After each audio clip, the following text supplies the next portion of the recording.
అందరికీ నమస్కారం. ఇప్పుడున్న యువతకి రాజకీయాలన్నా, రాజకీయ నాయకులన్నా చాలామందికి నచ్చదు.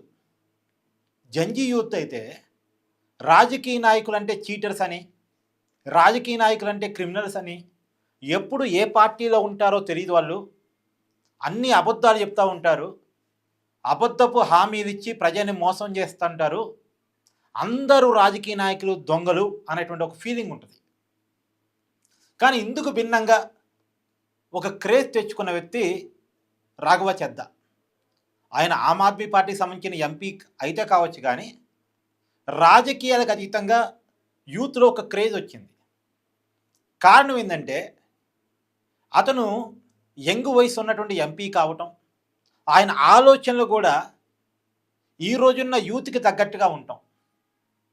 ఆయన రాజ్యసభలో లేవనెత్తినటువంటి సమస్యలు, గిగ్ వర్కర్స్ గురించి, అంటే జెప్టో, జొమాటో, స్విగ్గీ ఇలాంటి వాటిలో పనిచేసే కార్మికుల గురించి, ర్యాపిడో, ఓలా, ఓబర్ ఇలాంటి వాళ్ళ కష్టాల గురించి, తర్వాత పెట్రోల్ డీజిల్ పేరుతో ప్రభుత్వాలు చేస్తున్నటువంటి దోపిడీ గురించి, అంటే పెట్రోల్ డీజిల్ని జిఎస్టీ పరిధిలోకి ఎందుకు తీసుకురారు అనేటువంటి సమస్య గురించి, తర్వాత మొబైల్ నెట్వర్కింగ్ కంపెనీలు చేస్తున్న దోపిడీ గురించి, రీఛార్జీల పేరుతో నెల రోజులు అంటారు, 30 రోజులు ఎవరు 28 రోజులే ఇస్తారు, 6 నెలలు అంటారు, 180 రోజులు ఎవరు 154 రోజులే ఇస్తారు రీఛార్జ్.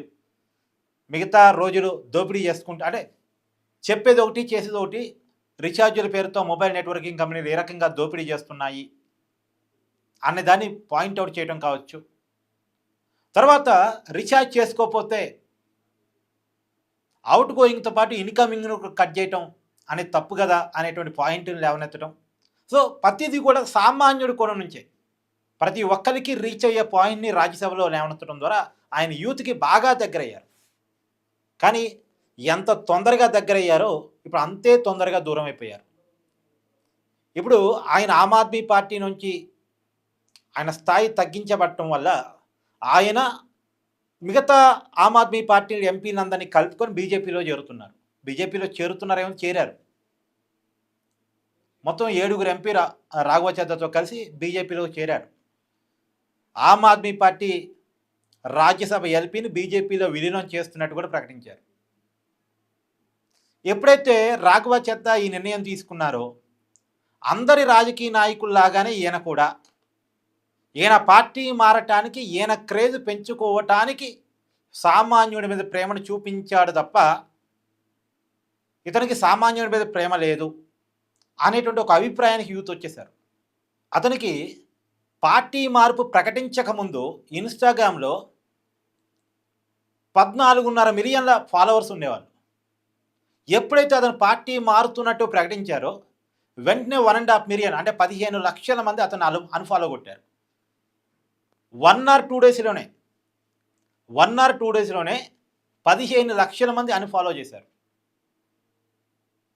ఒక రాజకీయ నాయకుడికి ఇంత క్రేజ్ ఉండటం సామాన్య విషయం కాదు. అందులో ఒక మామూలు ఎంపీ, రాజ్యసభ సభ్యుడు అతనికి. కానీ ఎంత క్రేజు ఎంత తొందరగా వచ్చిందో అంతే తొందరగా డీఫేమ్ అయ్యాడు. 1-2 రోజుల్లో 15 లక్షల మంది అన్ఫాలో కావటం కూడా రికార్డే. తొందరగా ఫాలోవర్స్ సంపాదించుకోవడం ఒక రికార్డ్ అయితే, అంతే తొందరగా ఫాలోవర్స్ని కోల్పోవడం కూడా ఒక రికార్డే. కారణం ఏంటంటే అతని మీద ఏదో హోప్ పెట్టుకున్నారు. అతను రాబోయే తరానికి కాబోయే నాయకుడు అనుకున్నారు. అతను ఒక స్థాయిలో ఊహించుకున్నారు. కానీ రియాలిటీకి భిన్నంగా అందరి రాగానే తాను అని నిరూపించుకున్నాడు. ఏ ప్రభుత్వ విధానాలకు వ్యతిరేకంగా నిన్నటిదాకా రాజ్యసభలో మాట్లాడాడో, ఆ ప్రభుత్వం ఏది కేంద్రంలో బీజేపీ అధికారం ఉంది కదా, అదే బీజేపీలోకి వెళ్ళాడు. అని నిన్నటిదాకా క్వశ్చన్ చేసిన పార్టీని ఈరోజు మళ్ళీ పొగట్టం అంటే అర్థం ఏంటి? అందులోనూ తన సోషల్ మీడియా ఖాతాలో బీజేపీకి వ్యతిరేకంగా పోస్ట్ చేసిన పోస్టులన్నీ తొలగించాడు. అంటే తొలగించడం అంటే అర్థం ఏంటి? అంటే ఆ రోజు చెప్పిన అభిప్రాయం తప్ప, లేదు ఈరోజు ఉన్న అభిప్రాయం తప్ప? ఆ రోజున్న అభిప్రాయం జనానికి కనెక్ట్ అయింది. కానీ ఈరోజు ఆయన మార్చుకున్న అభిప్రాయం జనం తిరస్కరించారు. అసలు ఎందుకు అభిప్రాయాన్ని మార్చుకోవాల్సి వచ్చింది? నేను దాకా క్వశ్చన్ చేసావు కదా, సామాన్యుడి జీవితం మీద, ప్రభుత్వాల దోపిడీ మీద క్వశ్చన్ చేసావు కదా. నువ్వు క్వశ్చన్ చేసిన ఏ సమస్య పరిష్కారం అయిందని నువ్వు బీజేపీలోకి వెళ్ళావు? ఇది యువత ప్రధానంగా అడుగుతున్న ప్రశ్న. తను లేవనెత్తిన ప్రతి సమస్య పరిష్కారం కావటం వల్ల ఈ దేశంలో యువతకి ఒక మార్గం కనపడటం వల్ల వెళ్ళాడంటే అది వేరే విషయం. దానికి సంబంధించిన ఏ ప్రాథమిక హామీ రాకుండానే తన రాజకీయ స్వార్థం తను చూసుకున్నాడు. తాను కేవలం ఎదగటం కోసం సామాన్యుడి సమస్యలను ముందు పెట్టుకున్నాడు అంతే అనే దాన్ని ఇవాళ సామాన్యుడు గుర్తించాడు. అంటే అతను పిఆర్ టీం బాగా అతను పనిచేయటం కాదు, అతను పిఆర్ టీం బాగా పనిచేసి ఈ క్వశ్చన్లు మీరు రాజ్యసభలో లేవనెత్తారు అంటే మీరు యూత్కి తొందరగా కనెక్ట్ అవుతారు అని అతను పిఆర్ టీం బాగా పనిచేసి అతనికి పాయింట్స్ ఇస్తే, ఆ పాయింట్స్ని అద్భుతంగా ఈయన ప్రజెంట్ చేస్తే ఆ ప్రజెంటేషన్ ఆధారంగా యూత్ మెస్మరైజ్కి గురై ఈయన అభిమానిస్తే అభిమానం అడ్డం పెట్టుకొని నాకు ఇంత క్రేజ్ ఉంది అన్నదాన్ని బీజేపీతో బార్గెనింగ్ చేసుకొని బీజేపీలోకి వెళ్ళాడు అనేది. వాస్తవానికి మీకు ఒక విషయం చెప్పాలి ఇక్కడ. కేజ్రీవాల్ ఈయన డిప్యూటీ ఫ్లోర్ లీడర్గా రాజ్యసభలో తప్పించినప్పుడు ఇతనికి సానుభూతి వ్యక్తమైంది రాఘవ చద్దాకి. కేజ్రీవాల్ మీద వ్యతిరేకత వ్యక్తమైంది.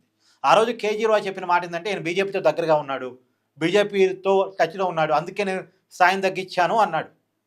దాన్ని ప్రజలు యాక్సెప్ట్ చేయలే. రాఘవ చద్దా బీజేపీలోకి పోవటం ఏంటి, బీజేపీ వాళ్ళతో టచ్లో ఉండటం ఏంటి, ఇతను ప్రజల పక్షాన ఉన్నాడు కదా అనేదాన్ని ప్రజలు చూశారు. కానీ ప్రజల ఓప్స్ మీద నీరు చల్లుతూ కేజ్రీవాల్ చెప్పిందే నిజం అయ్యేలా అతను బీజేపీలోకి వెళ్ళాడు. అంటే బీజేపీలతో టచ్లో ఉన్నట్టే అర్థం. కేజ్రీవాల్ చెప్పింది నిజమేగా, కేజ్రీవాల్ లేవనెత్తిన అనుమానం నిజమే కదా, ఇతను బీజేపీలతో టచ్లో ఉన్నాడు, ఆమ్ ఆద్మీ పార్టీకి దూరంగా ఉన్నాడు, అందుకని ఇతను డిప్యూటీ ఫ్లోర్ లీడర్ నుంచి తప్పించాను అని కేజ్రీవాల్ ఏ మాట చెప్పాడు. చివరికి అదే నిజమైంది బీజేపీలోకి వెళ్ళటం వల్ల. కేజ్రీవాల్ చెప్పిన దాన్నే రాఘవ చద్దా నిజం చేశాడు, ప్రజలు పెట్టుకున్న ఓప్స్ని అబద్ధం చేశాడు. సో అమాంతం క్రేజ్ పెరిగి వెంటనే పడిపోయినటువంటి వ్యక్తిగా ఇవాళ రాఘవ చద్దా కనపడుతున్నాడు. సరే, అతనికి మంచి షార్ప్ మైండ్ ఉంది, బట్ కోల్పోయినటువంటి క్రేజ్ని మళ్ళీ తెచ్చుకోవడానికి ఏ రకమైన ప్రయత్నాలు చేస్తారో చూడాలి. అతని పిఆర్ టీం కూడా బాగా పనిచేస్తుంది.